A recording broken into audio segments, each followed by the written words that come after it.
এই হাসরের ময়দানে হাদিসে আছে, সর্বপ্রথম আল্লাহ পাক বান্দাকে প্রথম প্রশ্ন কি করবে? এইটা করবে, এই দুইটা কথা জিজ্ঞাসা করবে, এরপরে কথা আরো চলবে।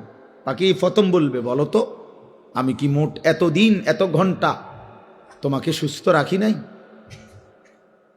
আমি কি তোমাকে তৃষ্ণার্ত অবস্থায় প্রতিবার পানি পান করাই নাই? একবারও মনে পড়লো না আমার? এমন তৃষ্ণার মুহূর্তে যদি এক গ্লাস পানি না পাইতা কি হইতো? অথচ সেই পানি পান করে একটা বার আলহামদুলিল্লাহ বলতে হয়, এটাও তো বললাম, এটাও তো কোনোদিন শিখলা না যে আল্লাহর দেওয়া রিজিক, আল্লাহর দেওয়া পানীয় ভোগ করার পরে আলহামদুলিল্লাহ বলতে হয়। বহু নাফরমান তো এটাও জানে, এটাও তো জানে। পেট ভরে খেয়ে তো একটা বার আলহামদুলিল্লাহও বলে না। আহা, মানে জন্তু জানোয়ারের খাবার, হাইওয়ান জানোয়ার যেমন জানে না কিছুই, এও জানে না। এই জন্য বাপ চলেন আমি আমার আয়াতটা বলি। তাহলে আমার বলার উদ্দেশ্য হলো আমরা এই কথা হৃদয় দিয়ে অনুভব করা, আমাদের আখিরাত আছে, আমাদের পরকাল আছে, আমাদের মৃত্যু পরবর্তী একটা জিন্দিগি আছে, এটা নিশ্চিত, এটা সত্য, শতভাগ সত্য। কবর, হাসর, মিজান, ফুলসেরাত, জান্নাত, জাহান্নাম, এটা সত্য বাপ। যদি মিথ্যা হইতো 1450 বছরে গবেষণা কইরা বিভিন্ন দার্শনিক পণ্ডিতরা অনেক তথ্য বের করতো যে এই আলোকে এটা প্রমাণিত হলো যে এটা মিথ্যা। কিন্তু কোনো কাফের বেঈমানও আজ পর্যন্ত পরকালের কোনো বিষয়কে মিথ্যা প্রমাণিত করতে পারে নাই। কোরআনুল কারীমের একটি অক্ষরকে যেহেতু ভুল প্রমাণিত করতে পারে নাই, অতএব আখিরাত সত্য। আফালা ইয়াতাদাব্বারুনাল কুরআনা ওয়ালাউ কানা মিন ইনদি গায়রিল্লাহি লাওয়াজাদু ফীহি ইখতিলাফান কাসীরা। আল্লাহ বলে, আমার বান্দারা কোরআন পড়ে দেখো না কেন, কোরআন গবেষণা করছো না কেন? দেখো না, এক একটা আয়াত মিলায়া দেখো। যদি এই কোরআন অন্য কারো কাছ থেকে আসতো আমি আল্লাহ ব্যতীত, তাহলে যেই কোনো চিন্তাশীল বুদ্ধিমান ব্যক্তি গবেষণা করিলেই তার মধ্যে অসংখ্য ভুল ত্রুটি ভ্রান্তি খুঁজে পেত।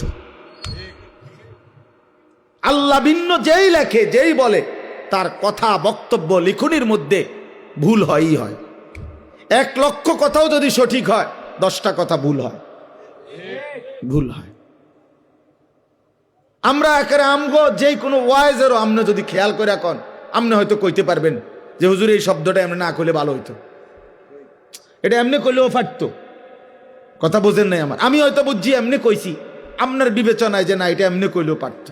কিন্তু এমনও কোরআনুল কারীমের মধ্যে এমনও কোনো কথা, একটা লাইন, একটা শব্দ এমন নাই যে পৃথিবীর কোনো ইমানদার কিংবা বেঈমান এটা বলছে যে এই শব্দটা এটা না কইয়া এটা কইলে ভালো হইতো, এমনও না।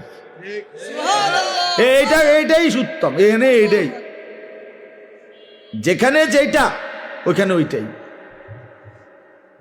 এখানে এর চাইতে সুন্দর শব্দ নাই, এর চাইতে চমৎকার উপস্থাপনা হইতে পারে না, এর চাইতে চমৎকার শব্দের গাঁথুনি, একটার পর একটা শব্দ চয়ন এর চাইতে চমৎকার হইতে পারে না।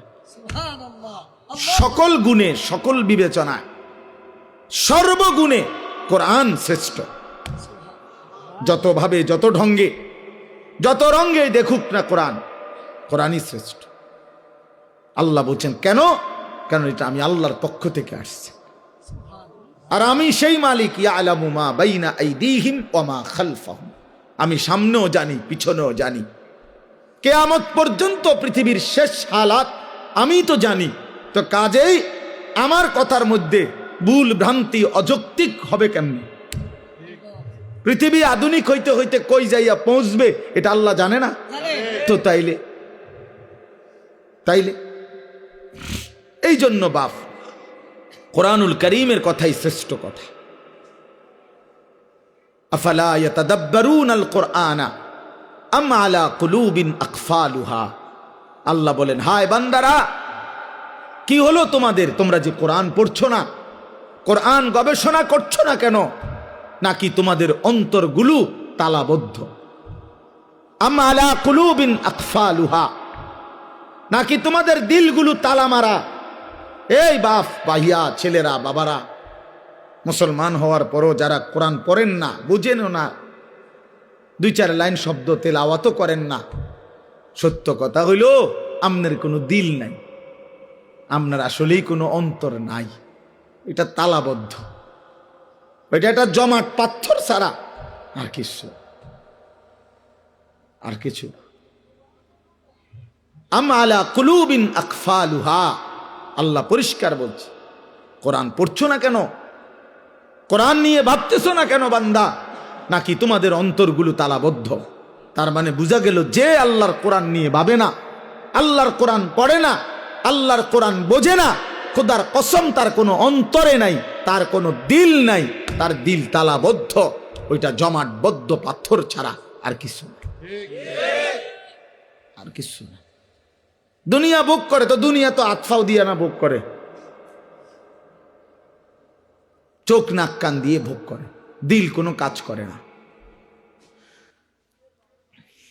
এই জন্য আমরা কোরআনুল কারীমের দিকে ফেরা দরকার, আমাদের আখিরাতের দিকে ফিরা দরকার, আমাদের বিবেককে কাজে লাগানো দরকার। আমরা এটা ইনসাফের সাথে ভাবা উচিত।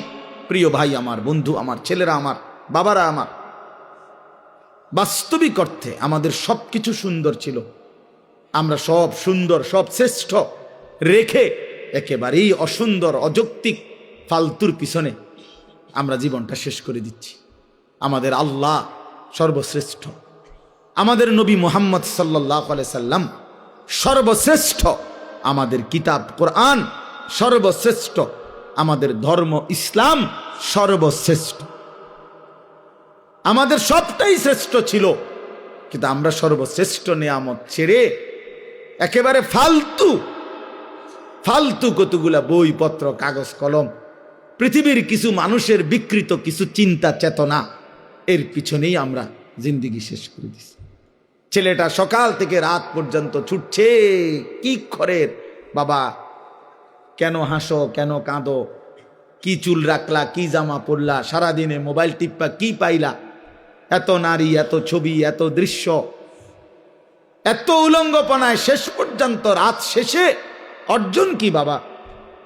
জিজ্ঞাসা করে দেখেন না, বলবে কোনো অর্জন নেই। শরীরটা নাপাক হয়েছে, নারী দেখতে দেখতে, ছবি দেখতে দেখতে, হ্যাঁ, লজ্জাস্থানের শক্তিটা নষ্ট হয়েছে, হাতটাকে নাপাক জায়গায় ব্যবহার করছে, কোমরের শক্তি কমে যাচ্ছে, যৌবনের সক্ষমতা নষ্ট হয়ে যাইতেছে, শরীরটা ধীরে ধীরে অচল, পঙ্গু, অপদার্থ হয়ে যাচ্ছে, আখেরাতটা জাহান্নামের আগুন জ্বলছে।